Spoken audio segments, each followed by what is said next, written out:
सल्ले अला हबीबिना सल्ले अला मुहम्मदिन बलगल उला बिकमालिही कशफद दुजा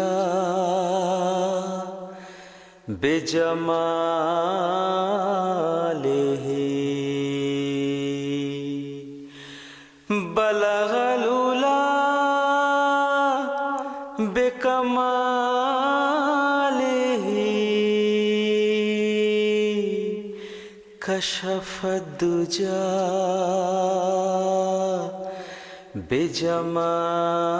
बिजमालिही हसन जमीओ खिसालिही सल्लु अलैहि वालिही सल्ले अला नबीना सल्ले अला मुहम्मदिन सल्ले अला नबीना सल्ले अला मुहम्मदिन सल्ले अला हबीबिना सल्ले अला मुहम्मदिन सल्ले अला इमामिना सल्ले अला मुहम्मदिन सल्ले अला नबीना सल्ले अला मुहम्मदिन सल्ले अला हबीबिना सल्ले अला मुहम्मदिन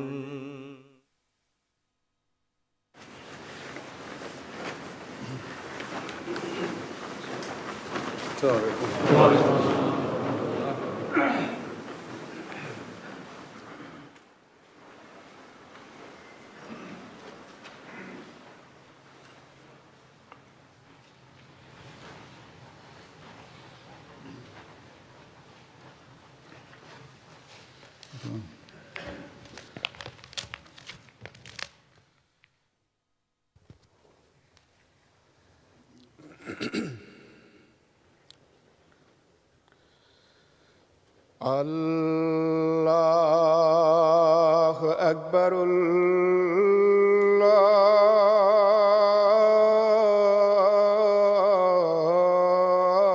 الله أكبر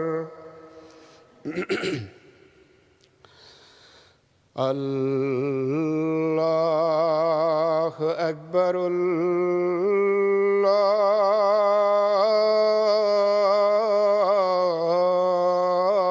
الله أكبر أشهد أن لا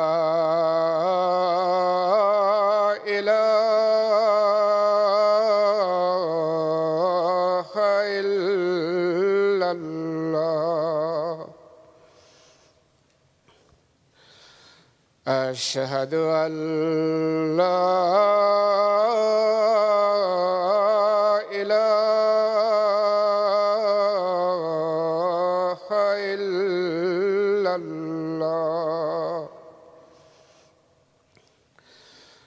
أشهد أن محمدا رسول الله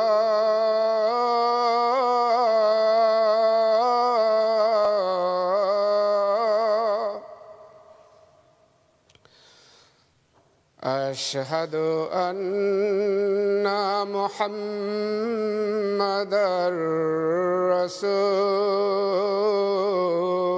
الله حي على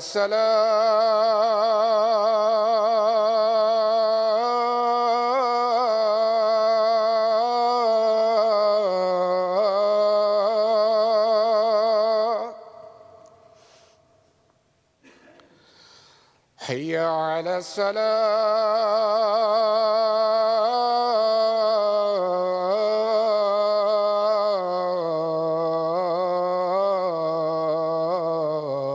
الصلاة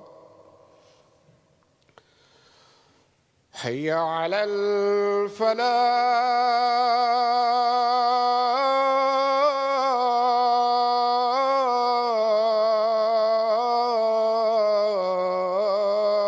الفلاح حي على الفلاح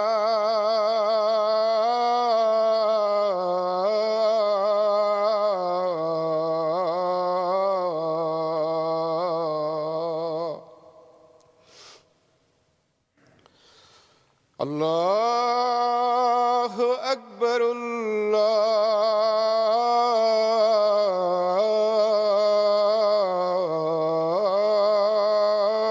الله أكبر لا إله إلا الله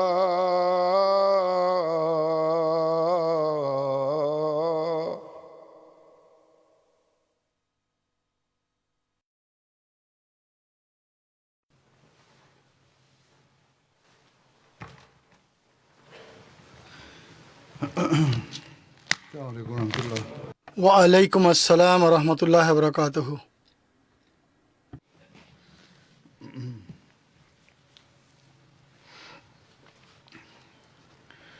أشهد أن لا إله إلا الله وحده لا شريك له وأشهد أن محمدا عبده ورسوله أما بعد فأعوذ بالله من الشيطان الرجيم بسم الله الرحمن الرحيم الحمد لله رب العالمين الرحمن الرحيم مالك يوم الدين إياك نعبد وإياك نستعين اهدنا الصراط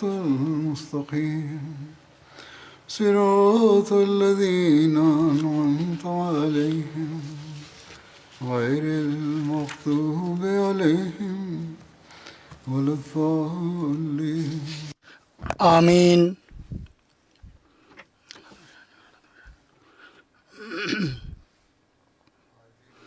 আজও আমি যুদ্ধাভিযানের উল্লেখ করব। যে তথ্য উপাত্ত আমার কাছে আছে তার মধ্যে মক্কা বিজয়ের পূর্বে এই যুদ্ধাভিযানের উল্লেখ পাওয়া যায়।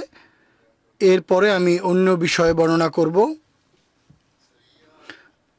সারিয়া আবু কাতাদার যুদ্ধাভিযানের যে উল্লেখ পাওয়া যায়, আবু কাতাদা আনসারির যুদ্ধাভিযানের যে উল্লেখ পাওয়া যায় যা খিজরা অভিমুখে ছিল, এই যুদ্ধাভিযান 8ম হিজরির শাবান মাসে হয়েছিল। এই যুদ্ধাভিযানের সেনাপতি ছিলেন আবু কাতাদা রাদিয়াল্লাহু তাআলা আনহু। হাজরা মদিনা মুনাওয়ারার উত্তর পূর্ব দিকে অবস্থিত ছিল। এটি আলামা এলাকা বলা হতো, কেননা এটি নাজদের অন্তর্ভুক্ত।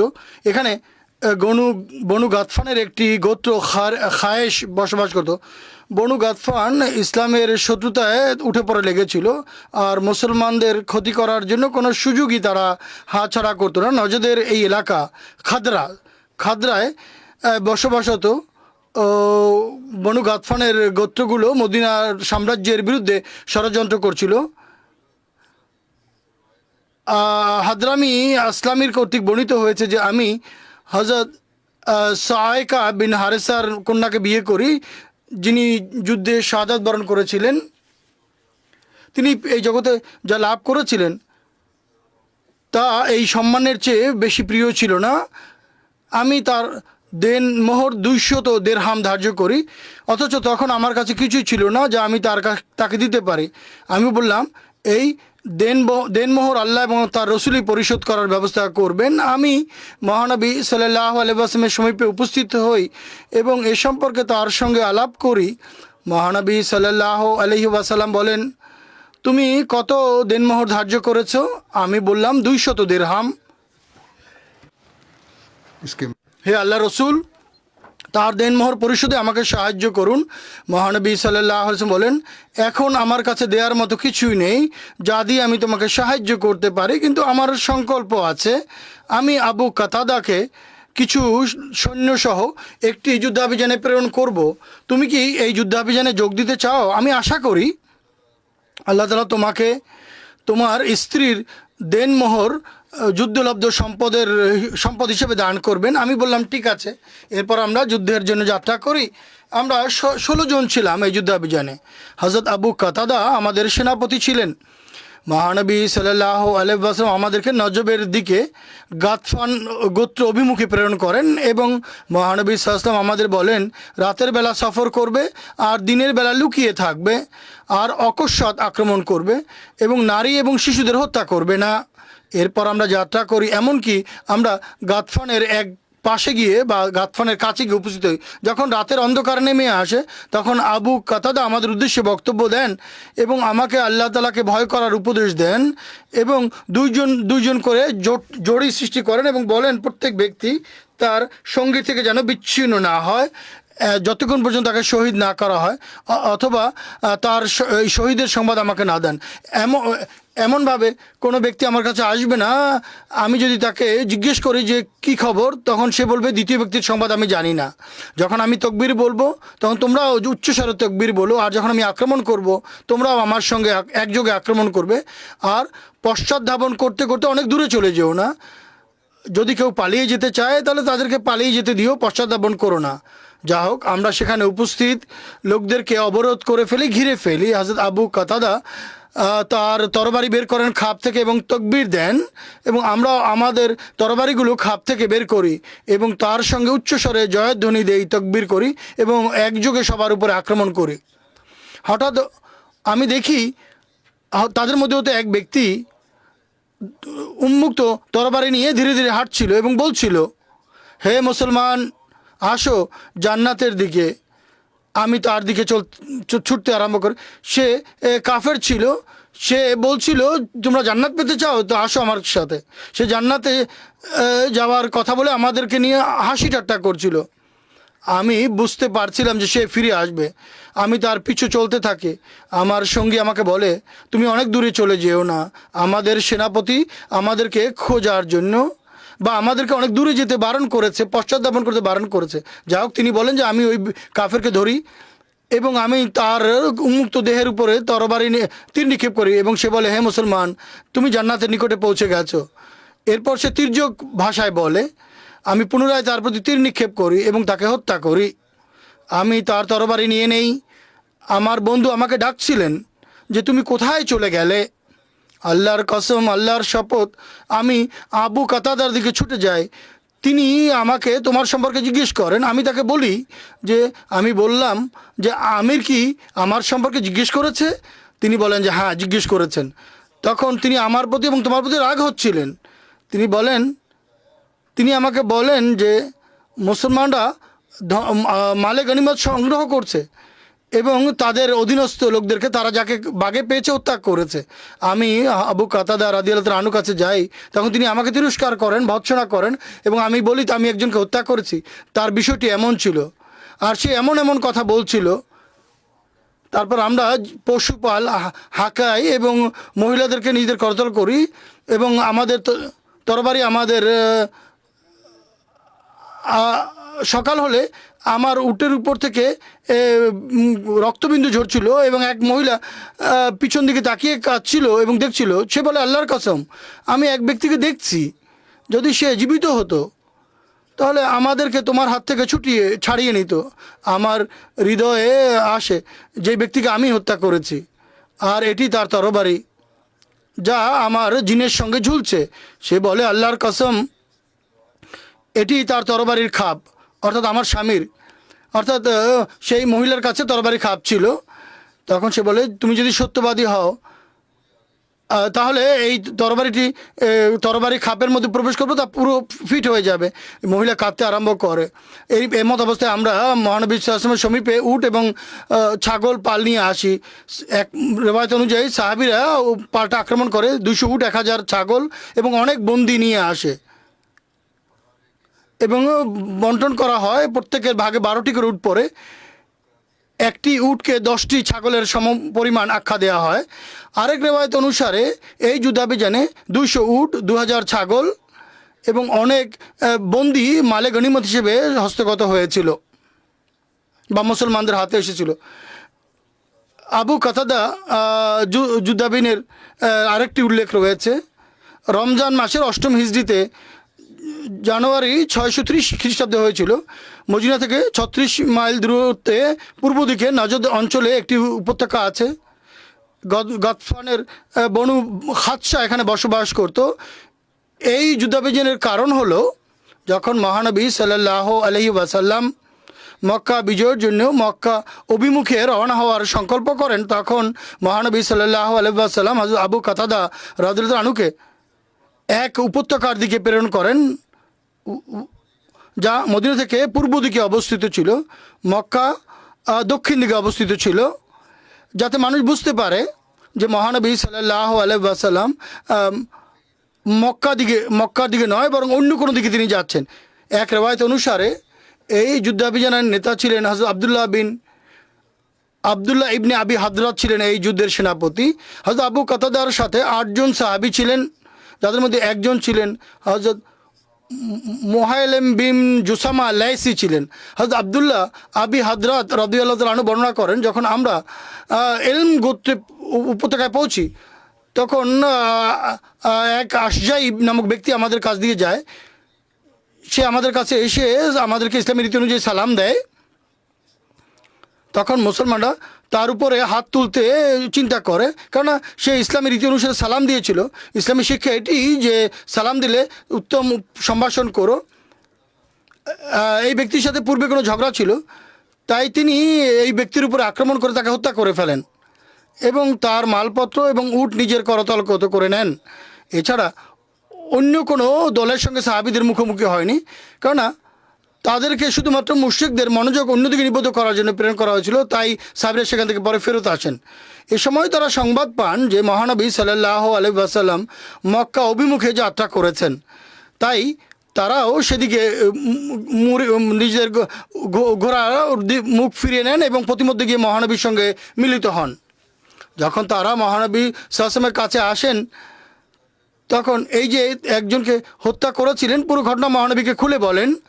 লেখা আছে, ইতিহাসের গ্রন্থাবলীতে লেখা আছে যে এই আয়াত অবতীর্ণ হয়েছিল তখন, ইনা আমানু ইযা যারাবতুম ফি সাবিলিল্লাহি ওয়া তাবায়্যানু ওয়া লা তাকুলু লিমান আলকা ইলাইকুমুস সালামা লাস্তা মুমিনান তাবতাগুন আরাযাল হায়াতিদ দুনিয়া ওয়া ইনদাল্লাহি মাগানিমু কাসীরা কাযালিকা কুনতুম মিন ক্বাবলু ফামান্নাল্লাহু আলাইকুম ওয়া তাবায়্যানু इन्नल्लाह काना बिमा तामलून खबीरा।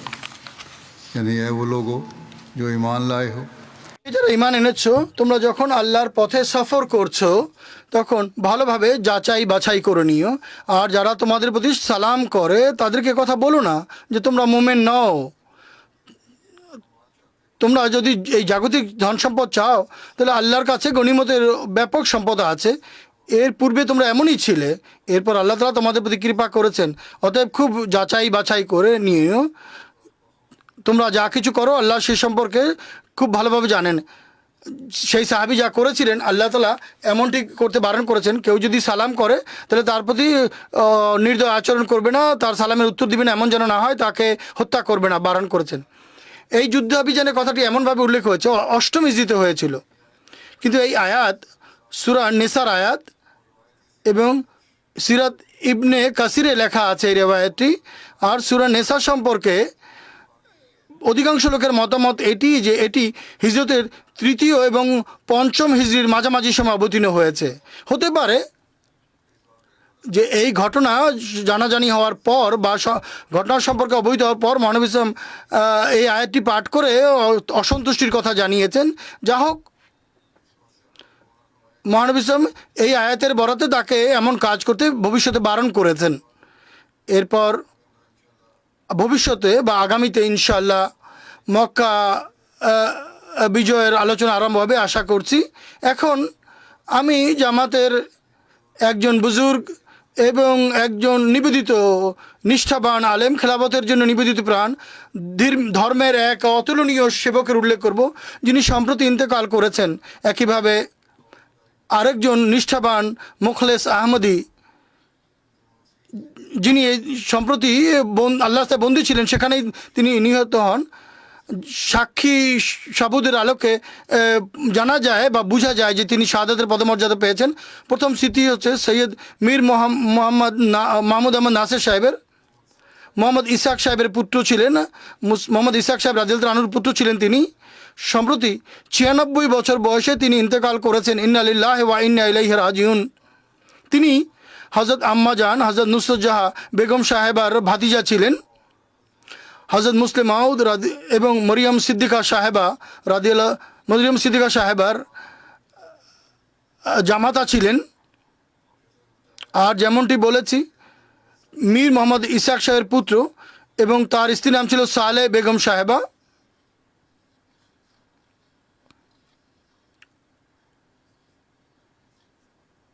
মীর মোহাম্মদ ইসহাক সাহেবের স্ত্রীর নাম সালেহ বেগম সাহেবা ছিলেন।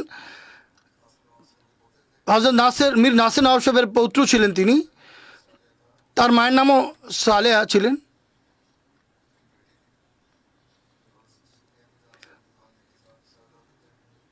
সুফি আহমদ জান সাহেবের ছেলের ঘরের নাতি ছিলেন তিনি। মীর মাহমুদ আহমদ সাহেব প্রাথমিক শিক্ষা গ্রহণ করেন কাদিয়ান থেকে। এরপর পাঞ্জাব বিশ্ববিদ্যালয় থেকে বিএ করেন। 1944 সনের মার্চ মাসে তিনি তার পিতা হযরত সৈয়দ মীর ইসহাক সাহেবের মৃত্যুর দিন তিনি জীবন উৎসর্গ করেন। তার পুত্র মোহাম্মদ আহমদ আমাকে লিখেছেন, 17ই মার্চ অত্যন্ত গুরুত্বপূর্ণ একটি দিন আমাদের জন্য ছিল। তিনি তাকে জিজ্ঞেস করেন, আপনার কাছে এই দিবসটির গুরুত্ব কেন এত বেশি? তিনি বলেন, এদিন আমার পিতা মৃত্যুবরণ করেছিলেন। আর হযরত মুসলিম মাউদ রাদিয়াল্লাহু তাআলা আনহু সেই সারাদিন আমাদের বাড়িতে কাটিয়েছিলেন, সেখানেই নামাজ পড়িয়েছিলেন আর সংক্ষিপ্ত একটি বক্তব্য দিয়েছিলেন হযরত মুসলিম মাউদ রাদিয়াল্লাহু তাআলা আনহু, যাতে মীর সাহেবের ধর্মীয় সেবা, তার ওয়াকফের চেতনা এবং তার জ্ঞানের সম্পর্কে আলোচনা করছে। এই কথা শুনে মীর মাহমুদ আহমদ সাহেব বলেন, আমি দণ্ডায়মান হই এই বক্তব্য শুনে এবং সেখানেই আমি খলিফাতুল মসিহ সানিকে বলি, হুজুর আমি আমার জীবন উৎসর্গ করছি, ওয়াকফ করছি। তখন হযরত মুসলিম মাউদ রাদিয়াল্লাহু তাআলা আনহু তার অবস্থা খুবই আবেগপ্রবণ হয়ে যায়। তিনি সৈয়দ মীর মাহমুদ আহমদ সাহেবের বয়স ছিল মাত্র 14 বছর। তিনি তার এই প্রতিশ্রুতি এমনভাবে রক্ষা করেছেন যার দৃষ্টান্ত খুব কম পাওয়া যায়। জামাতের সেবা তার এমন ছিল যে 1954 থেকে 1957 সাল পর্যন্ত তিনি এখানে ইংল্যান্ডে অবস্থান করেছেন এবং মোবাল্লিগ হিসেবে কাজ করেছেন। এবং এ সময় সোয়াস বিশ্ববিদ্যালয় স্কুল অফ ওরিয়েন্টাল আফ্রিকান স্টাডিজে হজরত মুসলিম মাউদের নির্দেশে তিনি শিক্ষা গ্রহণ করেন। খলিফাতুল মসিহ রাবে রহমাল্লাহ তালাও খলিফাতুল মসিহ রাবে রহমাল্লাহ তালার সাথেই তিনি একসাথে শিক্ষাচ্ছিলেন। কিছুদিন লন্ডন মিশনের সেক্রেটারি হিসেবে দায়িত্ব পালন করেন। 1957 থেকে 1959 পর্যন্ত ওকালাত দেওয়ানে রিজার্ভ মোবাল্লেগ হিসেবে অবস্থান করেন। এরপর 1960 সনে জামিয়াতে শিক্ষক হিসেবে নিযুক্তি লাভ করেন। 1978 সন পর্যন্ত তিনি এই দায়িত্ব পালন করেন। 78 থেকে 82 পর্যন্ত আফ্রিকায় তিনি মোবাল্লেগের দায়িত্ব পালন করেন।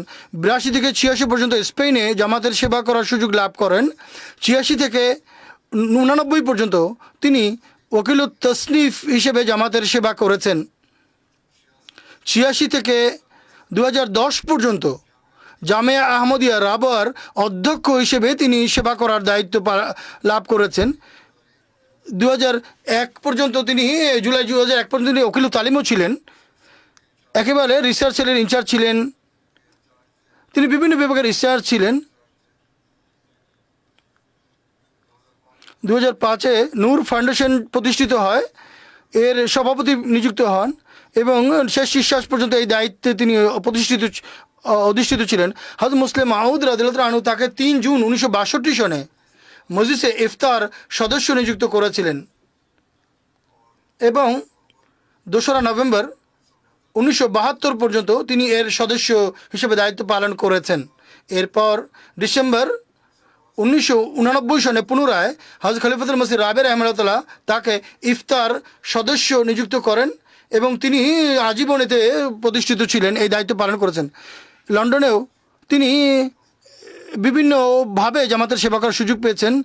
মোহতামিম এবং নায়েব সদর হিসেবে দায়িত্ব পালন করেছেন বিভিন্ন অঙ্গ সংগঠনে। জ্ঞানের ক্ষেত্রেও তার সেবা অত্যন্ত ব্যাপক। পবিত্র কোরআনের হযরত খলিফাতুল মসিহ রাবে রাহিমাহুল্লাহ যে অনুবাদ প্রস্তুত করার ক্ষেত্রে তিনি অনেক সহযোগিতা করেছেন। খলিফাতুল মসিহ রাবে রাহিমাহুল্লাহ তার উল্লেখও করেছেন এবং তার প্রতি কৃতজ্ঞতাও প্রকাশ করেছেন।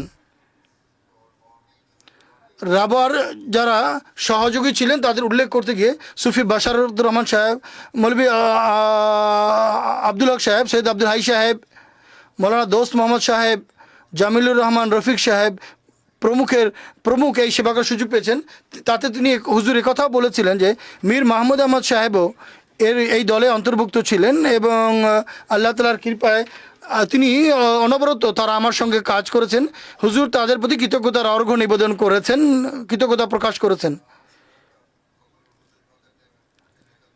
তিনি কোনো একটি হুজুর বললেন যে এটি এই সিয়াসিকতা পূর্ণ অনুবাদ করার পর মুসনাদ আহমদ বিন হাম্বলের অনুবাদ করছিলেন। শামিল তিরমিজির অনুবাদ তিনি করেছেন।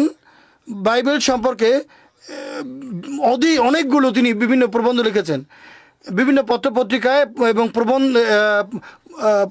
পত্রিকায় তা ছাপা হয়েছে। অনেক মারহামে ঈসা মসিহ আলাইহিসসালাম ইজ্জত সম্পর্কে অনেক উন্নত মানের প্রবন্ধ রচনায় তিনি অবদান রেখেছেন।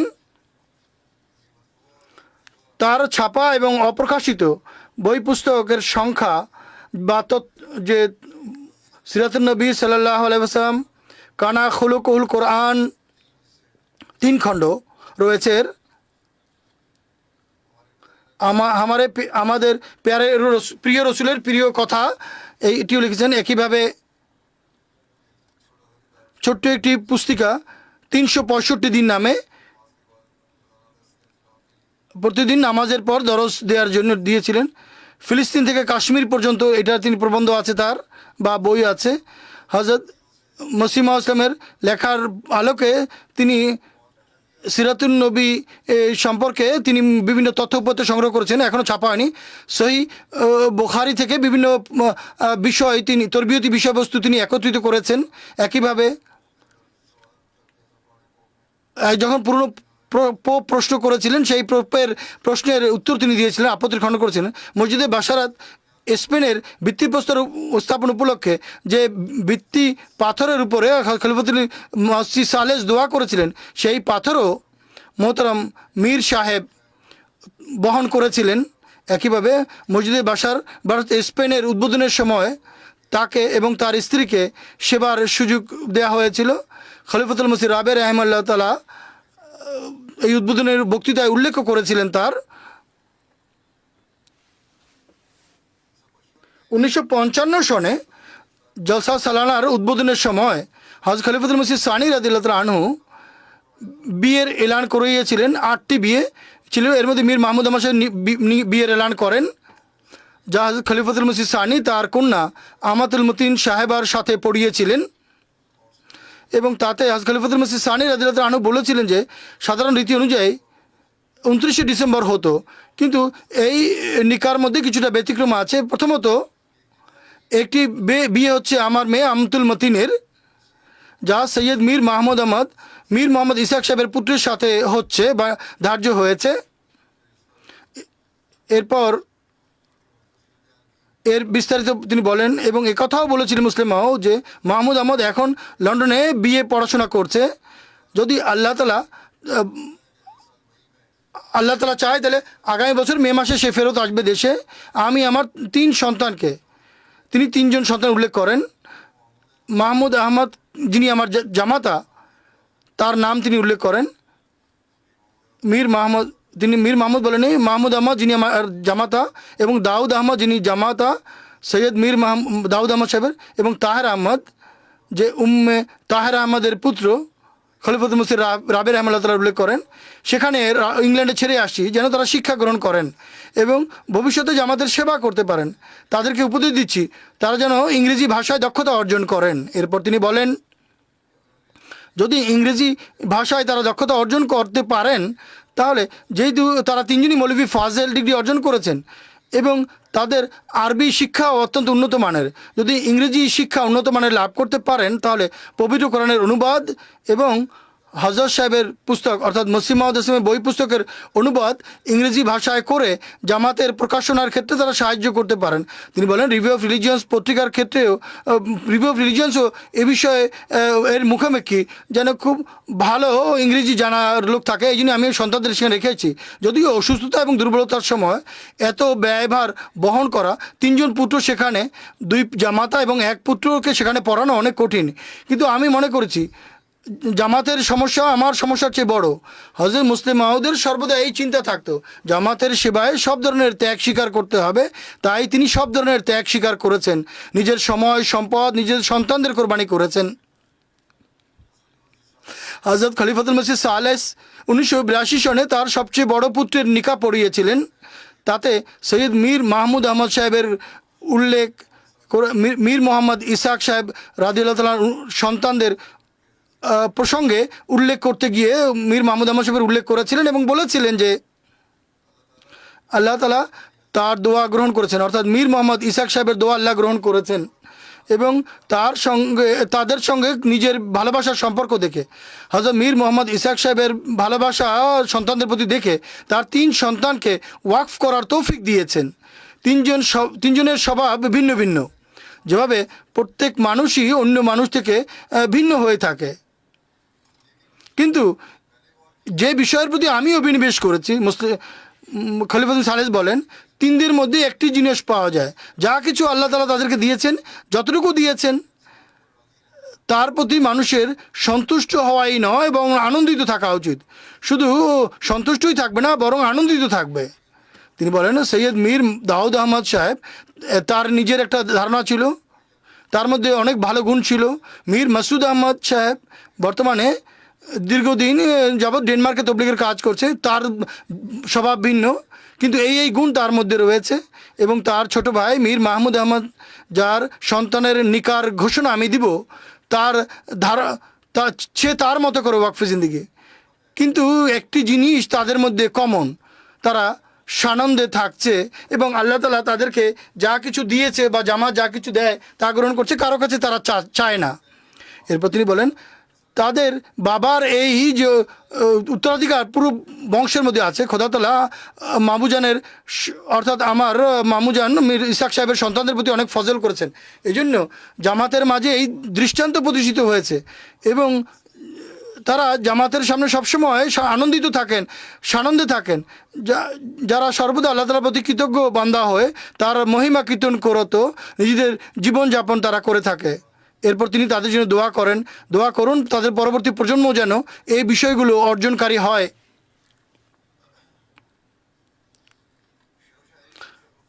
কবিতা বা কবিতার প্রতিও তার গভীর আগ্রহ ছিল। হযরত মসিমা আসলামের বিভিন্ন কবিতা এবং কালামে মাহমুদের কবিতা তো তার মুখস্থ ছিলই, এছাড়াও তিনি বিভিন্ন পংক্তি বা কবিতার আসরে বিভিন্ন কবিতা পাঠ করতেন।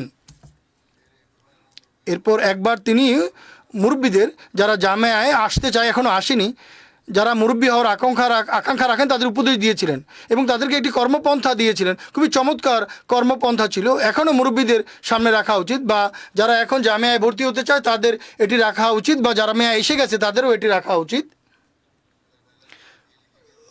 প্রথমে লিখছেন, প্রতিদিন সকালে 3 বেলা উঠে পাকিস্তানের সময় অনুযায়ী অজু করে সেটিই তাহাজ্জুদের সময় হয়, তাহাজ্জুদ পড়বেন। প্রতিদিন 5 বেলার নামাজ বাজামাত মসজিদে গিয়ে বাজামাত পড়বেন এবং সেখানে রাবওয়ায় বসবাসকারীদের বলছেন মসজিদ মোবারকে গিয়ে যেন দিনে একবেলা নামাজ পড়েন। এরপর প্রতিদিন খোদা তাআলার সন্তুষ্টি লাভের জন্য, মহানবী সাল্লাল্লাহু আলাইহি ওয়াসাল্লামের ভালোবাসা লাভের জন্য, হযরত মসিহ মৌসুমের ভালোবাসা লাভের জন্য, খিলাফতের প্রতি ভালোবাসা প্রকাশের জন্য, ভালোবাসা লাভের জন্য দোয়া করবেন। এবার পঞ্চম কথা, তসবিহ দরুদ শরীফ ইস্তেগফারকে নিজেদের অভ্যাসে পরিণত করুন।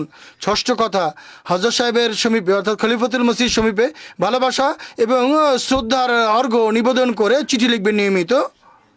সপ্তম কথা, নিজেদের বর্তমান দায়িত্ব সুন্দরভাবে এবং যথাযথভাবে পালন করবেন। অষ্টম কথা, নিজের পিতামাতার সেবা করবেন, যদি তারা দূরে কোথাও থাকেন তাহলে তাদেরকে দোয়ায় স্মরণ রাখবেন। নবম কথা, পবিত্র কোরআনের অনুবাদ আক্ষরিক এবং মহাভারত অনুবাদ পাঠ করবেন। দশম, রুহানি খাজান, সবগুলো রুহানি খাজান কমপক্ষে 3 বার পাঠ করবেন। 11, প্রতিদিন আল ফজল এবং অন্য একটি সাধারণ পত্রিকা পাঠ করবেন। প্রতিদিন আল ফজল এবং অন্য একটি সাধারণ পত্রিকা পাঠ করবেন। প্রতিদিন মানব সেবার দায়িত্ব অবশ্যই পালন করবেন, খেদমতে খালকের একটি দায়িত্ব পালন করবেন প্রতিদিন। তার পুত্র সৈয়দ গোলাম আহমদ ফারুক লিখেছেন তার সম্পর্কে, তার কথা উপস্থাপন করছি যে আমার পিতার জামাতের সাথে যে সম্পর্ক ছিল তার দৃশ্য আমরা দেখতাম।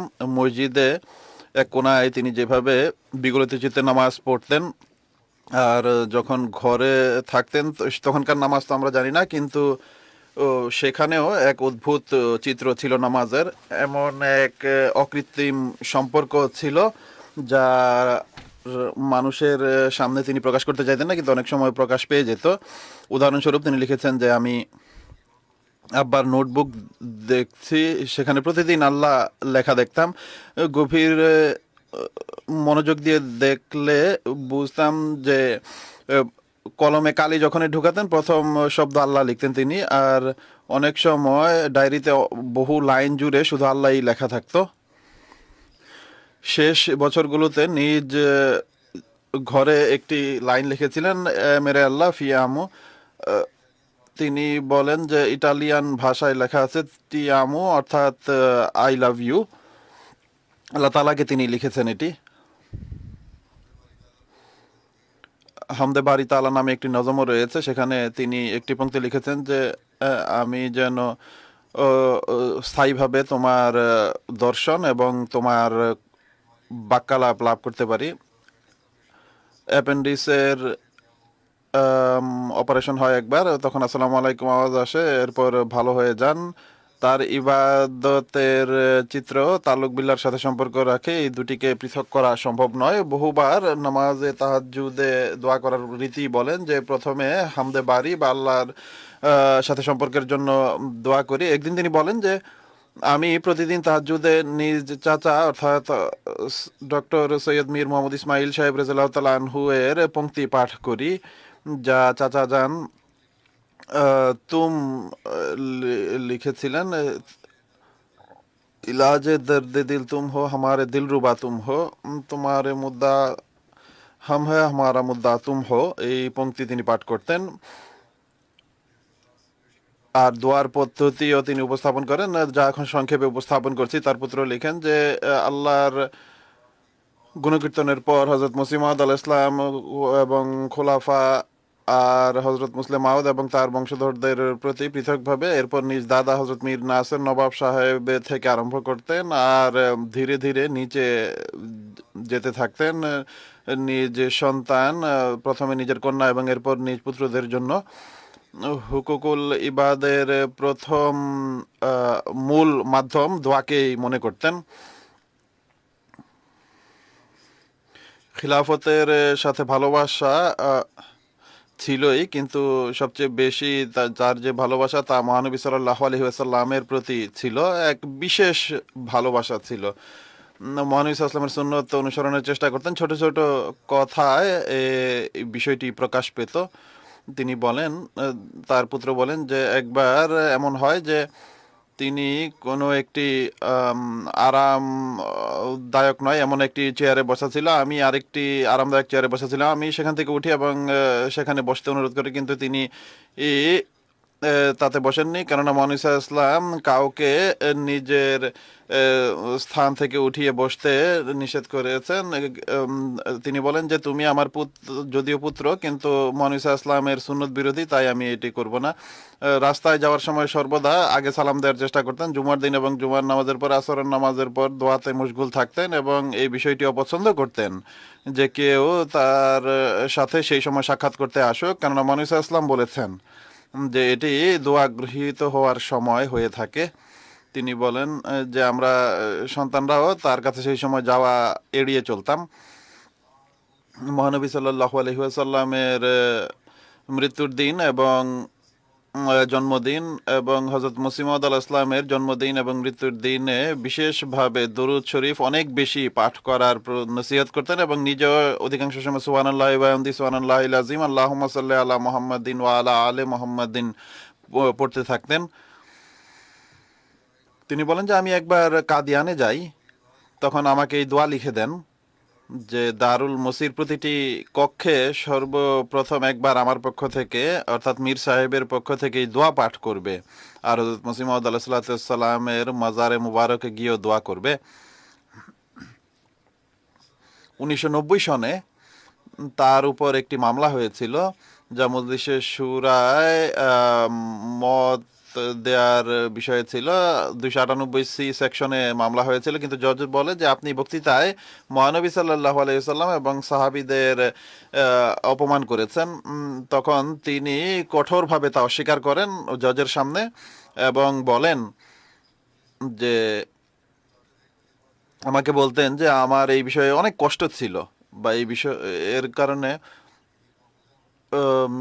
মীর মাহমুদ আহমদ বক্তৃতার সময় মহানবী সাল্লাল্লাহু আলাইহি ওয়াসাল্লাম এবং তার সাহাবীদের সম্পর্কে অসম্মানজনক শব্দ ব্যবহার করেছে। তখন মীর মাহমুদ আহমদ সাহেব বলেন যে এটি আমার প্রতি আপত্তি, এটি সম্পূর্ণ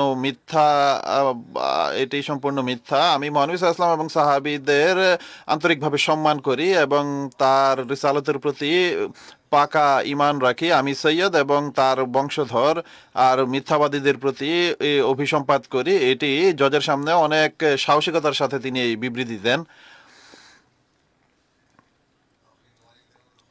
শেষ অসুস্থতায় বিশেষভাবে দরুদ শরীফ অনেক বেশি পাঠ করতেন আর এই শব্দ অনেক বেশি পাঠ করতেন যে আমি মুহাম্মদ সাল্লাল্লাহু আলাইহি ওয়াসাল্লামের দাস।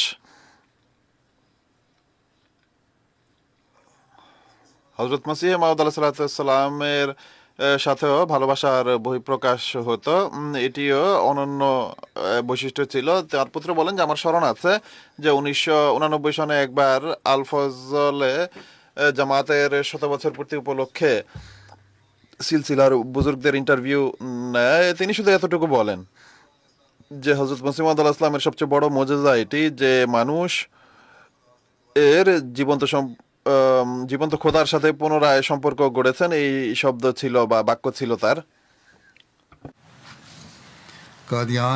কাদিয়ানেও অসুস্থতার সময় অনেক সময় যেতে পারতেন না, প্রস্তুতি থাকতো কিন্তু প্রোগ্রাম ক্যান্সেল হয়ে যেত।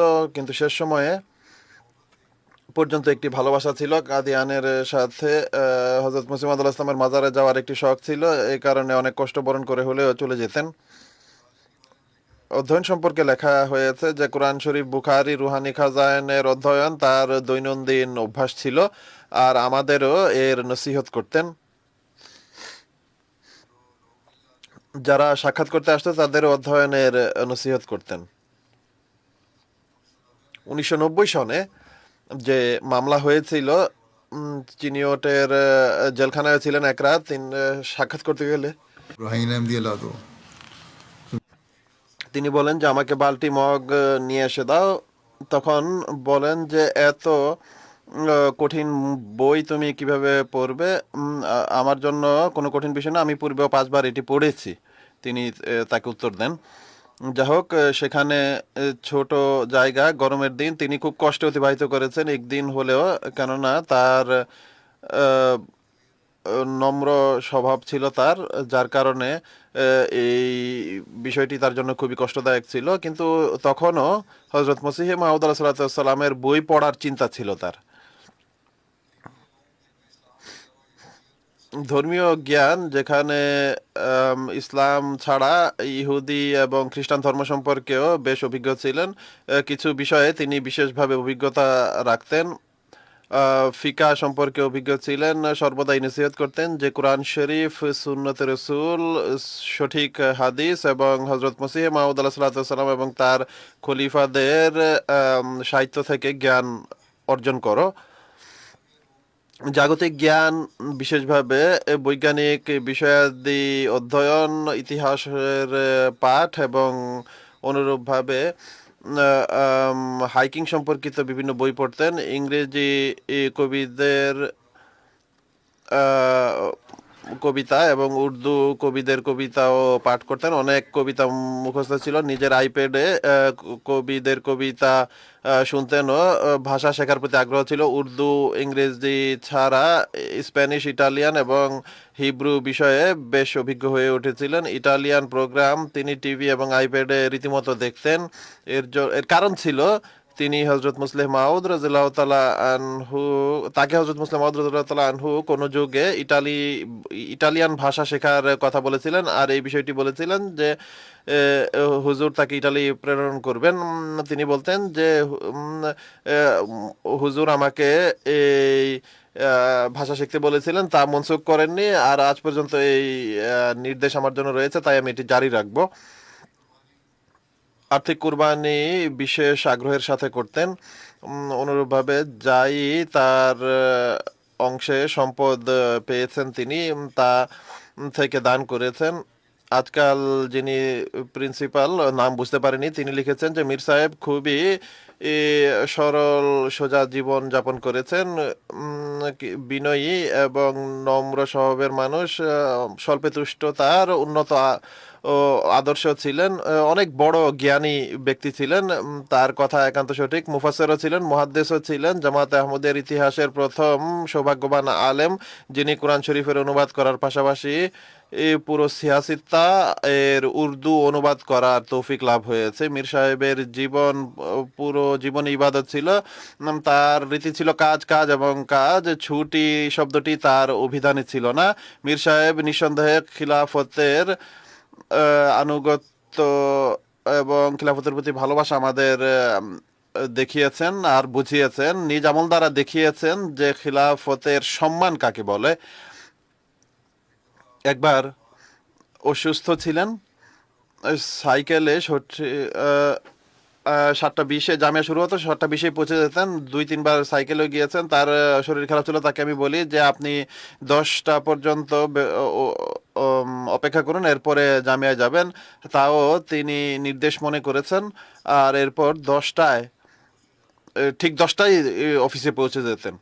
বরং একবার মুবাশশির সাহেব এটিও লিখেছেন যে বাইরে থেকে এসে 10টার পূর্বে বারান্দায় হাঁটছিলেন, তখন আমি কিছুক্ষণ তার অপেক্ষা করে এরপর তাকে গিয়ে জিজ্ঞেস করি যে আপনি বাইরে কেন হাঁটছেন, ভেতরে আসছেন না?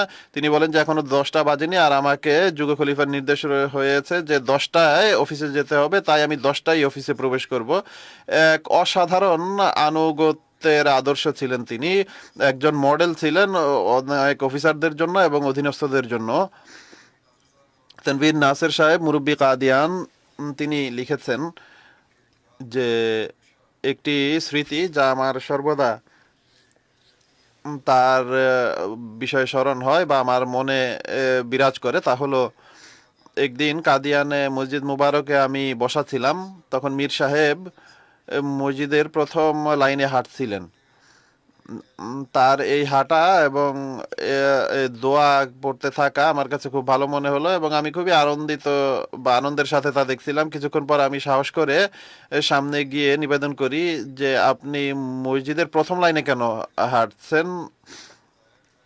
তিনি বলেন যে আমি হযরত মুসলিম মাউদ রাদিয়াল্লাহু তাআলা আনহুকে এই জায়গায় হাঁটতে দেখেছিলাম, পায়চারি করতে দেখেছিলাম, আর আমিও তার সুন্নত অনুযায়ী এখানে পায়চারি করছি। অদ্ভুত ভালোবাসা ছিল হযরত মুসলিম মাউদ রাদিয়াল্লাহু তাআলা আনহু এর প্রতি। ফিরোজ আলম সাহেব লিখছেন যে আমার জামিয়ার অধ্যয়ন কালে দ্বিতীয় বা তৃতীয় বছর তিনি প্রিন্সিপাল হয়ে আসেন। আমাদের সৌভাগ্য, তিনি শিক্ষার চেয়ে অনেক বেশি নিজের আদর্শ স্থানীয় ব্যক্তিত্বের দ্বারা আমাদের তরবিয়ত করেছেন। আমি যতদূর সম্ভব ছিল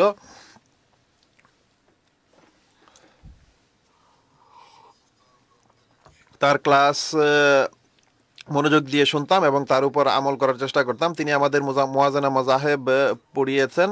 অধিকাংশ সময় তিনি আমাদের দলিল প্রমাণ লেখাতেন এবং বোঝাতেন যে হযরত মুসলিম মাউদ আলাইহিস সালাম নিজের লেখনীতে লিখেছেন। আমার স্মরণ আছে একবার হযরত ঈসা আলাইহিস সালামের মুজিজা সম্পর্কে তিনি পড়াচ্ছিলেন, হঠাৎ প্রশ্নের আকারে বলেন যে আজও কি মুজিজা দেখা যায়? এরপর নিজের একটি অভিজ্ঞতা শোনাতে গিয়ে তিনি বলেন যে একবার জলসার দিনগুলোতে কোথাও তার ডিউটির সময় এমন হয় যে খুব সামান্য খাবার ছিল, অনেক বেশি মেহমান চলে আসে হঠাৎ করে। যখন সামান্য খাবার আসে তখন সেটিকে বিতরণ করতে আরম্ভ করেন। আল্লাহ তাআলা বরকত দিতে থাকেন, সবাই খেয়ে নেয় এবং কোনো স্বল্প খাবারের ঘাটতি দেখা দেয়নি। তার নাতি হাশের আহমদ সাহেব লিখেছেন যে আল্লাহ তাআলার ভালোবাসার অধিক অদ্ভুত প্রভাব ছিল সবার প্রতি। তাহাজ্জুদ নামাজে নিয়মিত ছিল। এখন তিনি মুরব্বী হয়ে গেছেন, তাই তারও উচিত নিজ দাদার পদাঙ্ক অনুসরণ করা। কোরআন শরীফের প্রতি ভালোবাসা এমন ছিল যে এমন ভালোবাসা কখনো দেখা যায়নি। দীর্ঘ তিলাওয়াত করতেন ফজরের পর। আমি তিফল ছিলাম, আমি বেশ কিছুদিন তার ঘরে থাকার সুযোগ পেয়েছি। আর তাহাজ্জুদ পড়ার পর নামাজ ফজরের জন্য আমাকে উঠাতেন, এরপর দীর্ঘ তিলাওয়াত করতে থাকতেন। খুবই এই মনোযোগ এবং ভালোবাসার সাথে পাঠ করতেন। আমার উপর এর গভীর প্রভাব পড়েছে। আর যখনই তিনি বলেন যে আমি জামিয়াতে ভর্তি হই, কানাডা জামিয়াতে, যখন আমি সেখানে যেতাম আমাকে জিজ্ঞেস করতেন যে কোরআন শরীফের তরজমা এবং তফসির কি পৃথক পড়ানো হয় নাকি একসাথে? আমি তাকে বলি যে পৃথক পড়ানো হয়। তিনি আনন্দিত হন, বলেন যে এতে এটি ভালো, কেননা অনেকে তরজমা পারে কিন্তু তফসির জানে না। হযরত মুসলিম মাউদ আলাইহিস সালামের প্রতি ভালোবাসার উল্লেখ তিনি এভাবে করেছেন যে রুহানি খাজানের প্রেমিক ছিলেন। আমাকে বহুবার এটি বলেছেন যে আমি হযরত মুসলিম মাউদ আলাইহিস সালামের বই পুস্তক অনেকবার পড়েছি, কিন্তু প্রত্যেকবার নতুন নতুন বিষয় আমার সামনে উন্মোচিত হয়। আমাকে বলতেন যে রুহানি খাজাইন যদি তুমি পড়ে নাও তাহলে কোরআন, হাদিস, সিরাত সবকিছু বুঝতে পারবে। এই বিষয়টি আমাকেও একবার তিনি বলেছিলেন। তিনি বলেন যে আমি হযরত মুসলিম মাউদ আলাইহিস সালামের সমস্ত বই 3বার তো অবশ্যই পড়েছি, আর কোনো কোনো বই 3বারের অধিক বার পড়েছি। কিন্তু বিনয়ের পরাকাষ্ঠা ছিলেন, কখনো এর ফলে গর্ব করেননি বা অহংকার করেননি।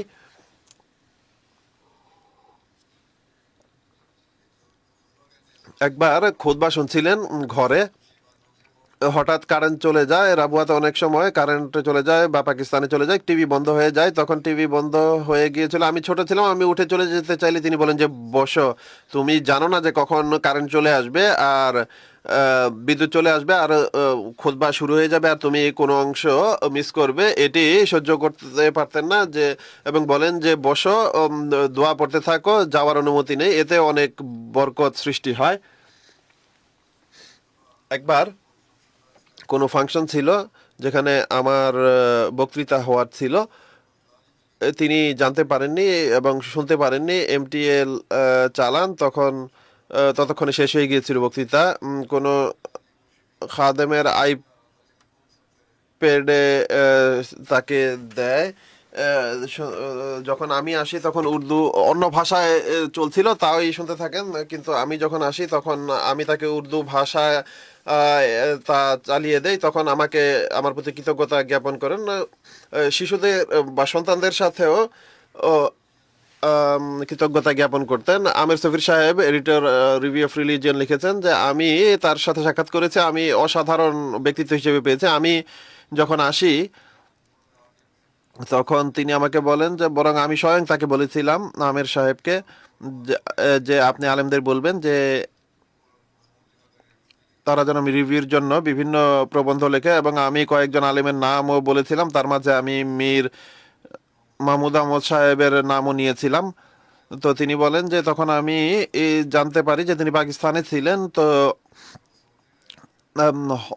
তখন হয়তো বা ঘুমাচ্ছিলেন না, রাত 10টা-11টার সময় আমি তাকে ফোন করি, তার স্ত্রী ফোন উঠান, তখন আমি তাকে বললাম যে এইভাবে কথা কথা বলতে হবে। তিনি জানান যে তখন তিনি ঘুমাচ্ছেন, কিন্তু এর মাঝে মীর সাহেবের চোখ খুলে যায়, তিনি এই ফোনের আওয়াজ শুনেন বা কোনো কারণে ঘুম ভেঙে যায়। তো তিনি কথা বলেন, আমি বললাম যে এইভাবে যুগ খলিফা এই কথা বলেছেন যে আপনি রিভিউর জন্য অমুক বিষয়ে প্রবন্ধ লিখুন। তিনি বলেন যে এখন তো আমি বুঝতে পারছি না, আমি সকালে তোমাকে জানাবো। যাই হোক, পরের দিন তিনি মীর সাহেব একটি 15 পৃষ্ঠার প্রবন্ধ লিখে আমাকে পাঠিয়ে দেন, যা আমি আমের সফিরকে প্রেরণ করি যে এই প্রবন্ধ তার পক্ষ থেকে এসেছে। এবং মীর সাহেব লিখেছেন যে রাতের বেলায় এক ছেলের ফোন আসে যে এই কথা বলেছিল যে খলিফাতুল মসির এটি নির্দেশ যে তুমি এই প্রবন্ধ লিখো। তো আমি এটি লিখলাম, এটি প্রথম কিস্তি পাঠাচ্ছি 15 পৃষ্ঠার, আর আগামীতেও প্রেরণ করতে থাকবে। তো এতটা আনুগত্যকারী ছিলেন তিনি। সময়ের আনুগত্যের বিষয় পূর্বে আমি বলেছি যে অফিসের প্রবেশ করেননি, 10টায় বলা হয়েছে, তাই 10টা বাজলেই প্রবেশ করব, তা বাইরে হাঁটছিলেন। এরপর তার যে প্রোগ্রাম হতো,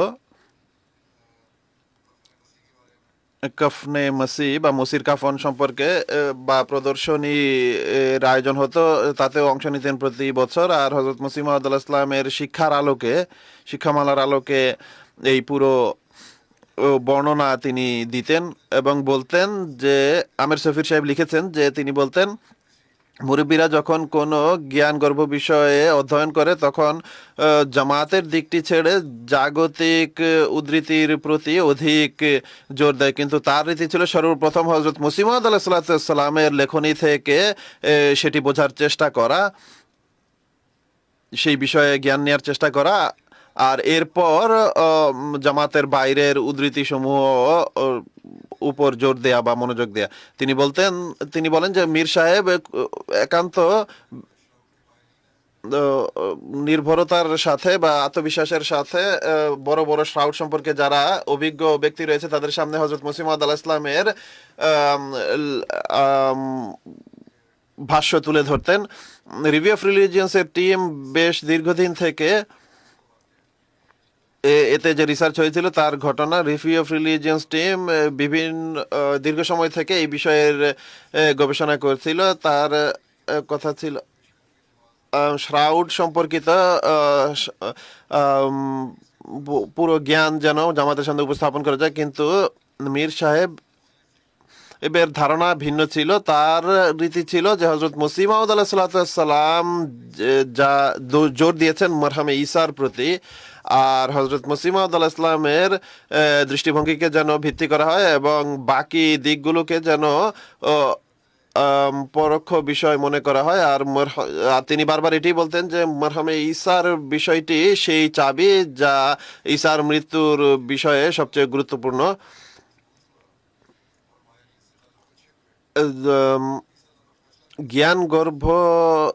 জ্ঞানের দিক থেকে মীর সাহেবের যে অ্যাপ্রোচ ছিল, শ্রাউডের তখনকার সবচেয়ে বড় অভিজ্ঞ ব্যক্তি এবং ফটোগ্রাফার যিনি ছিলেন ব্যারি শ্রাউডস, তিনি স্বয়ং স্বীকার করেছেন যে আপনারা যদি আসলে মরহুম ঈসা সম্পর্কে আপনাদের দৃষ্টিভঙ্গি প্রমাণ করেন তাহলে আমাকে মানতে এই হবে যে ঈসা ক্রুশ থেকে রক্ষা পেয়েছিলেন। তার অনেক ঘটনা আরো অনেকেই লিখেছেন, তার সন্তানদের পক্ষ থেকে, তার পরিচিত জনদের পক্ষ থেকে, ওয়াকফিন মুরব্বীদের পক্ষ থেকে, সব এখানে তুলে ধরা কঠিন। একটি বিষয় যা প্রত্যেক মুরব্বী বা অনেকে লিখেছেন, সবাই না লিখলেও যেটি কমন, তা হলো তিনি বলতেন যে একটি শব্দ নিয়ে নাও, কবর, তার উপর আমল করো।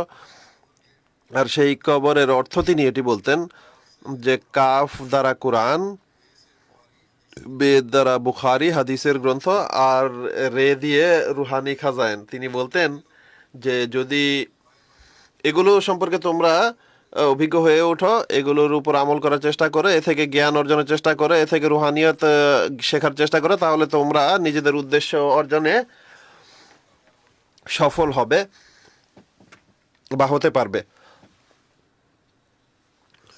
এমনিতেও কবরের শব্দটি এমন যে মানুষ যদি স্মরণ রাখে তাহলে খোদা তাআলাও স্মরণ থাকবে, আর খোদা তাআলা স্মরণ থাকলে মানুষ তাকওয়ার পথে চলার চেষ্টাও করে। যা হোক, খিলাফতের এক অসাধারণ সাহায্যকারী ছিলেন, নিবেদিত ব্যক্তি ছিলেন, প্রতিটি অক্ষরে আমল করতেন, নিষ্ঠাবান ছিলেন। এমন সাহায্যকারী সুলতানে নসির ছিলেন যাদের সংখ্যা খুব কম।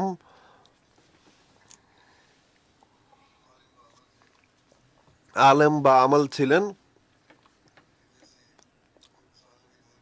আমি তো তার মতো কোনো উদাহরণ আপাতত দেখতে পাই না। আল্লাহ তাআলা করুন, আল্লাহর ধনভাণ্ডারে কোনো ঘাটতি নেই। আল্লাহ করুন যেন এমন উদাহরণ আরো সৃষ্টি হতে থাকে, আমিন। আর এমন নিষ্ঠাবান, মুখলেস এবং তাকওয়ার পথে যারা চলে, এমন সাহায্যকারী আল্লাহ তাআলা খিলাফতে আহমদিয়াকে দান করতে থাকুন। আর তার সন্তানদেরও তাদের পিতার দোয়ার উত্তরাধিকারী করুন এবং তার আমল বা নসিহতের উপর যেন তারা আমল করার তৌফিক লাভ করতে পারে। দ্বিতীয় স্মৃতিচারণ, যেমনটি আমি বলেছি, মুকাররম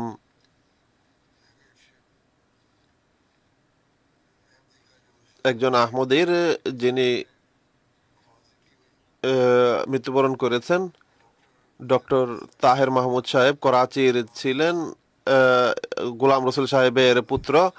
ইন্না লিল্লাহি ওয়া ইন্না ইলাইহি রাজিউন। মৃত্যুর সময় 17 বছর বয়স ছিল তার।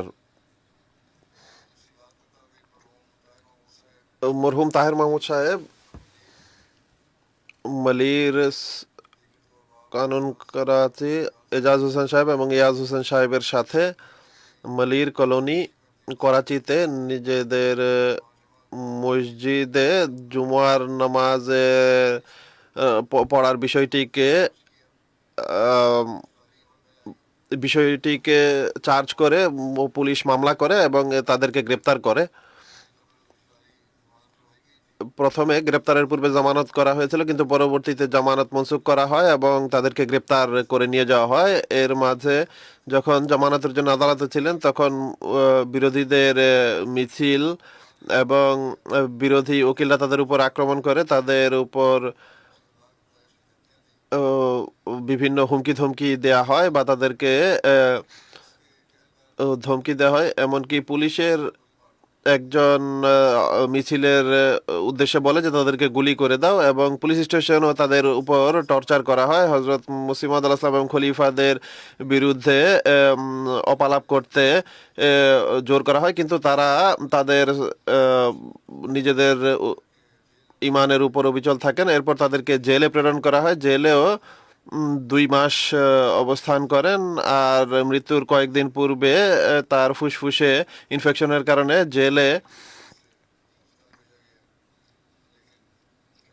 তার শরীর খারাপ হয়ে গেলে হাসপাতালে প্রেরণ করা হয় এবং কিছু কাল পর তিনি মৃত্যুবরণ করেন। ইন্না লিল্লাহি ওয়া ইন্না ইলাইহি রাজিউন। মৃত্যুর সময়ও তিনি হাসপাতালেও তার হাতে হাতকড়া লাগানো ছিল।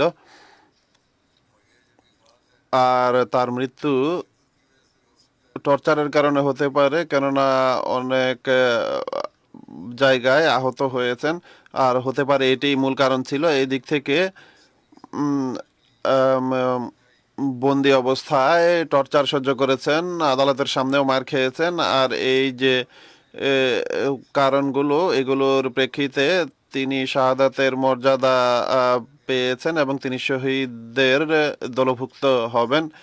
নিজামে ওসিয়তের অন্তর্ভুক্ত ছিলেন। আর সদর সেক্রেটারি দাওয়াতে ইলাল্লাহ এবং অন্যান্য অন্যান্য আরও সেবা করার সুযোগ পেয়েছেন। তার চাচা হাকিম মোহাম্মদ্দিন সাহেবের মাধ্যমে তার বংশে আহমদিয়াত আসে, যিনি মৌলভী ইমাম দিন সাহেব সাহাবি হজরত মুসিমাদ আলাহ ইসলাম এর যুগ 1920 সনে আহমদিয়াত গ্রহণ করেছিলেন। এরপর তার পিতাও আহমদিয়াত গ্রহণ করেন। গরিবদের পর্দাপোশি করতেন, তাদের আর্থিক সাহায্য করতেন, অনেক গরিব বাচ্চাদের বিয়ে করেছেন। জেলেও কয়েদি সঙ্গীদের বিভিন্ন ক্ষেত্রে সাহায্য করেছেন। মোলাকাতের সময় তিনি যখন জেলে ছিলেন, তাকে যখন জিজ্ঞেস করা হতো যে জেলে কোনো কষ্ট হচ্ছে না তো, তখন বলতেন যে কিসের কষ্ট, আমি তো এখানে ধর্মের খাতিরে এসেছি, আমি তো সুযোগ পাচ্ছি তাদেরকে তবলিগ করার। তখনও নির্ভীক হয়ে তবলিগ করতে থাকেন। তাহের মাহমুদ সাহেবের বিরুদ্ধে 17 জানুয়ারি মলির কলোনি করাচিতে একটি মামলা করা হয়েছিল। আর মামলা ছিল এই যে এক মামলাকারী বলেছে আমার ছোট ভাইয়ের বয়াত তিনি করিয়েছেন, তখনও তিনি বন্দী হয়েছিলেন। এটি দ্বিতীয়বার জেলে যাওয়ার সুযোগ হয়েছিল, আর বিরোধিতার সম্মুখীন হতে হয়েছে। 3 বার তার উপর আক্রমণ করা হয়েছে, কিন্তু নিজের বিষয়টি খোদার হাতে ছেড়ে দিয়েছিলেন। আর তিনি স্বপ্নে দেখেছিলেন যে এক আক্রমণকারী আল্লাহ তাআলার পাকড়া হয়ে চলে এসেছে। এরপর সেই শত্রু নিজের কোনো ঝগড়ার কারণে নিহত হয়, আর এ কারণে অন্য যে 2 জন ছিল তারা মরহুমের ঘরে এসে নিজেদের কাজের জন্য ক্ষমা চায়, আর তিনি তাৎক্ষণিকভাবে তাদের ক্ষমা করে দেন, কোনো মামলা করেননি। মরহুমের স্ত্রী বলেন যে আমাদের সাথে তার অসাধারণ সম্পর্ক ছিল। রাতে ফিরে আসলে আমি কখনো তাকে জিজ্ঞেস করি না, কারণ আমি জানতাম যে তার এই কাজের কারণে আল্লাহ তাআলা আমাদের রক্ষা করবেন। তার সন্তানদের মাঝে একজন ওয়াকফে জিন্দিগি মুরব্বী সিলসিলা, তিনি লিখেছেন যে 1980-র দশকে আসিরে রাহেমাওলা বা আল্লাহর পথে বন্দী হওয়ার পাশাপাশি যখন হয়েছিলেন তখন পুলিশ তাদেরকে অনেক অত্যাচার করেছিল। তখন যখন কেউ বলতো যে আপনি সাবধানে থাকবেন, তিনি খুবই আবেগতাড়িত হয়ে বলতেন যে আমি পুলিশের মার খেয়েছি, তাই এখন আমার আর কোনো ভয় বাকি নেই, এখন আমি নির্ভীকভাবে দাওয়াত ইলাল্লাহ করি। তার শোকসন্তপ্ত পরিবারে তার স্ত্রী মোহতরমা মুবাশশেরা সাহেবা ছাড়া এক কন্যা এবং 3 পুত্র রয়েছে। মুনির মাহমুদ সাহেব পুত্র মুরব্বী সিলসিলা হয়েছেন, পাকিস্তানেই আছেন। আল্লাহ তাআলা মরহুমের প্রতি মাগফিরাত পূর্ণ আচরণ করুন, তার মর্যাদা উন্নীত করুন, আর তার সন্তানদেরও তার পদাঙ্ক অনুসরণের তৌফিক দান করুন। নামাজের পর নামাজে জানাজা হবে তাদের।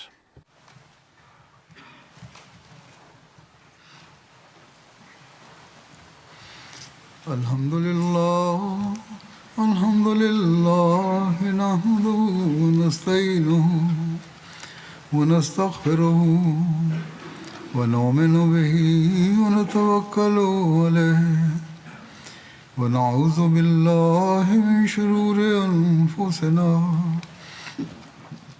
ومن سيئات أعمالنا من يهده الله فلا مضل له ومن يضلل فلا هادي له ونشهد أن لا إله إلا الله ونشهد أن محمدا عبده ورسوله عباد الله رحمكم الله إن الله يأمر بالعدل والإحسان وإيتاء ذي القربى وينهى عن الفحشاء والمنكر والبغي يعظكم لعلكم تذكرون اذكروا الله يذكركم وادعوه يستجب لكم ولذكر الله أكبر